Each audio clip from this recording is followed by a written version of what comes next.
ರಾಜ್ಯ ಸಂಯುಕ್ತ ಆಶಾ ಕಾರ್ಯಕರ್ತೆಯರ ಸಂಘದ ರಾಜ್ಯ ಸೆಕ್ರೆಟರಿ ಆದ ನಾಗಲಕ್ಷ್ಮಿ ಅವರಿದ್ದಾರೆ. ಅವರು ನಮ್ಮನ್ನೆಲ್ಲ ಉದ್ದೇಶಿಸ್ಬಿಟ್ಟು ಈ ಒಂದು ಪತ್ರಿಕಾಗೋಷ್ಠಿನ ಮಾತಾಡಬೇಕು ಅಂತ ಹೇಳಿ ನಾನು ತಿಳ್ಕೊತಾ ಇದ್ದೀನಿ. ನನ್ನ ಹೆಸರು ರಮಾ ಅಂತ ಹೇಳಿ, ರಾಜ್ಯದ ಉಪಾಧ್ಯಕ್ಷ. ಪರಾನ ಬಿಬಿಎಂಪಿ ಅಧ್ಯಕ್ಷೆ. ನಿಮ್ಮ ಹೆಸರು? ನನ್ನ ಹೆಸರು ವೀರಣ್ಣ ಅಂತ. ನಾನು ದೊಡ್ಡಬಳ್ಳಾಪುರ ತಾಲೂಕು ಮುಖಂಡರು. ತಮ್ಮ ಹೆಸರು? ನಮ್ಮ ಹೆಸರು ಪದ್ಮಾ ಅಂತ, ಅಗ್ರಹಾರ ದಾಸರಳ್ಳಿ, ಬೆಂಗಳೂರು ಬಿಬಿಎಂಪಿ. ಅಧ್ಯಕ್ಷ ಹೇಳ. ಅಧ್ಯಕ್ಷರು ನನ್ನ ಹೆಸರು ರೂಪಾ ಅಂತ, ಬೆಂಗಳೂರು.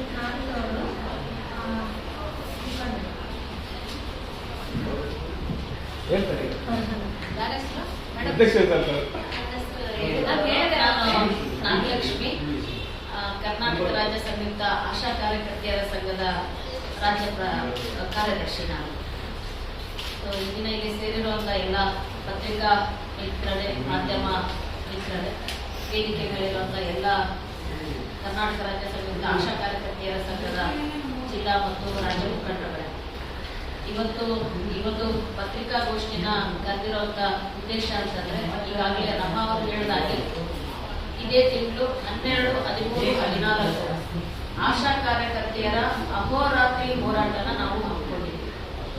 ಸೊ ನಿಮ್ಗೆಲ್ಲ ತಿಳಿದಿರೋ ಹಾಗೆ ಆಶಾ ಕಾರ್ಯಕರ್ತೆಯರ ಹೋರಾಟ ಸದಾ ಇರುತ್ತೆ ಅನ್ನುವಂಥದ್ದು ಮನಸ್ಸಲ್ಲಿ ಇರೋಷ್ಟು ಹೋರಾಟಗಳನ್ನ ಮಾಡ್ತೀವಿ.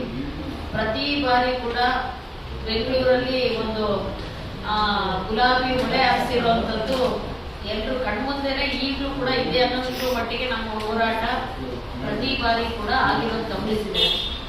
ಬಹಳ ನೋವಿನ ವಿಷಯ ಅಂತಂದ್ರೆ, ರಾಜ್ಯದ ಮೂಲೆಯಿಂದ ಆಶಾ ಕಾರ್ಯಕರ್ತೆಯರು ಬರ್ತಾರೆ. 2 ದಿನ, 1 ದಿನ ಪ್ರಯಾಣ ಮಾಡಿ ಹಗಲು ರಾತ್ರಿ ನಮ್ಮ ನೋವಿಗೆ ಸರ್ಕಾರ ಸ್ಪಂದಿಸುತ್ತೆ ಅಂತಂದು ಪ್ರತಿ ಬಾರಿ ಆಶಾಗಳಾಗಿ ನಾವು ಆಶಾ ಭಾವನೆಯಿಂದನೇ ಬರ್ತಾ ಇರ್ತೀವಿ.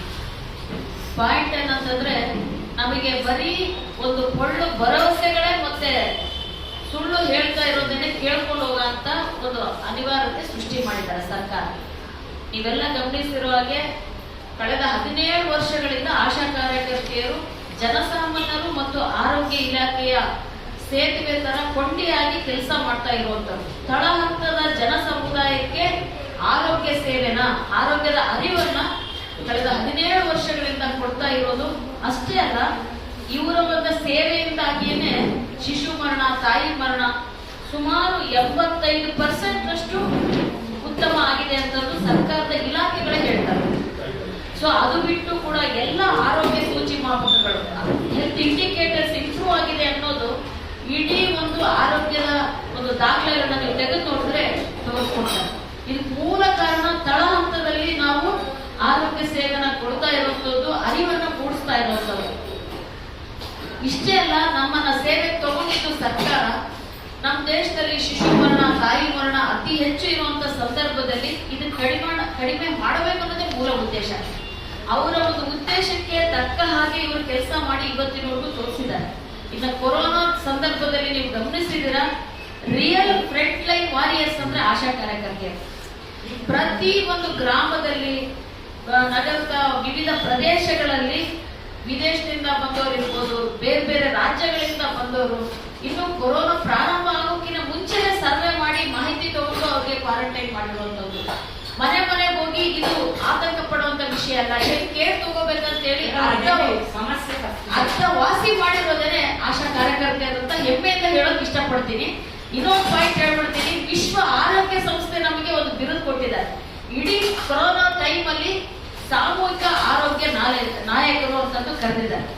ಸೊ ವರ್ಲ್ಡ್ ಹೆಲ್ತ್ ಲೀಡರ್ ಅಂತಂದು ಹೇಳಿ ಕರೆದಿರುವಂತ ಬಿರುದು ನಿಜವಾಗ್ಲೂ ನಮಗೆ ಗೌರವ, ಸಂತೋಷ ಕೊಟ್ಟಿದೆ. ನೋವಿನ ವಿಷಯ ಅಂತಂದ್ರೆ, ಈಗ ಮೇಡಮ್ ಹೇಳ್ತಿದ್ದಾಗೆ ಏನ್ ನಮ್ಮ ಸಮಸ್ಯೆ ಅಂದ್ರೆ, ಮೊನ್ನೆ ಜನವರಿಯಲ್ಲಿ ಹೋರಾಟ ಮಾಡಿದ್ವಿ ನಾವು 4 ದಿನ ಹೋರಾತ್ರಿ. ಆ ಟೈಮಲ್ಲಿ ನಾವು ಇಟ್ಟಂತ ಬೇಡಿಕೆ ಕನಿಷ್ಠ ಒಂದು 15,000 ಮಾಡಿ ಕೇಂದ್ರ ಮತ್ತು ರಾಜ್ಯ ಸರ್ಕಾರದ ಅಮೌಂಟ್ ಕೇಳಿ 2 ಸೇರಿಸಿ ಕೊಡೋದಕ್ಕೆ ಸಾಧ್ಯತೆ ಇದೆ ಅನ್ನೋಂಥದ್ದು. ಸೊ ಈ ಹಂತದಲ್ಲಿ ಮಾನ್ಯ ಮುಖ್ಯಮಂತ್ರಿಗಳು ನಮ್ಮ ಜೊತೆ ಸಂಧಾನ ಮಾಡಿದ್ರು. ಕೊನೆಗೆ ಒಂದು 10,000 ರೂಪಾಯಿ ಕೇಂದ್ರ ಮತ್ತು ರಾಜ್ಯ ಸರ್ಕಾರದ ಒಟ್ಟಿಗೆ ಸೇರಿಸಿ ನಾವು ಕೊಡೋದಕ್ಕೆ 10,000 ನಾವು ಗ್ಯಾರಂಟಿ ಮಾಡ್ತೀವಿ ಅನ್ನೋಂಥದ್ದನ್ನ ಘೋಷಣೆ ಮಾಡಿದ್ರು ಪತ್ರಿಕೆಗಳಲ್ಲಿ. ನಮಗೂ ಭರವಸೆ ಕೊಟ್ಟು ಒಂದು 3/4 ಗಂಟೆ ಚರ್ಚೆ ಮಾಡಿ ನಮ್ಮ ಜೊತೆಗೆ CM ಅವರು ಕಳಿಸಿದ್ರು. ಅದ್ರ ಜೊತೆಗೆ ಮುಂದೆ ಬಜೆಟ್ ಇತ್ತು ಮಾರ್ಚ್ ಅಲ್ಲಿ. ಅಂಗನವಾಡಿ, ಬಿಸಿ ಊಟ, ಆಶಾ ನಿಮ್ಗೆಲ್ಲ ಅದರಲ್ಲೂ ಕೂಡ ರಾಜ್ಯ ಸರ್ಕಾರದಿಂದ ಹೆಚ್ಚಳ ಮಾಡ್ತೀವಿ ಅಂತ ಹೇಳಿದ್ರು. ಬಹಳ ನೋವಿನ ವಿಷಯ ಅಂತಂದ್ರೆ ಅಂಗನವಾಡಿ, ಬಿಸಿ ಊಟ ಅವರು ನಮ್ಮ ಅಕ್ಕ ತಂಗಿಯವರು, ಅವ್ರಿಗೆ 1,000 ಹೆಚ್ಚಳ ಮಾಡಿದ್ದಾರೆ, ನಮಗ್ ಮಾಡಲಿಲ್ಲ. ಅದು ಬಹಳ ನೋವಿನ ವಿಷಯ. ಹೋರಾಟ ಮಾಡಿ ನಾವು 1,000 ಕಳ್ಕೊಂಡ್ವಲ್ಲ ಅನ್ನೋ ಪರಿಸ್ಥಿತಿ ನಿರ್ಮಾಣ ಮಾಡಿದ್ದಾರೆ.